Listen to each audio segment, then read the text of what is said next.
If you're experiencing an installation loop with Red Dead Redemption 2, follow these steps to troubleshoot and resolve the issue effectively. Step 1. Check system requirements.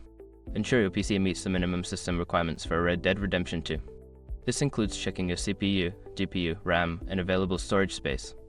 Step 2. Restart your computer. Sometimes a simple restart can resolve installation issues. Restart your computer to clear any temporary files or processes that may be causing the loop.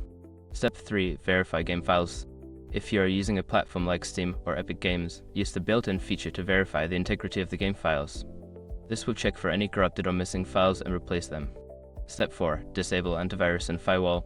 Temporarily disable your antivirus software and firewall, as they can sometimes interfere with the installation process. Remember to re-enable them after the installation is complete. Step 5. Reinstall the game.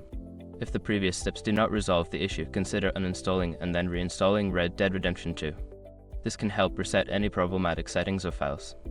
By following these steps, you should be able to resolve the installation loop and enjoy your gaming experience.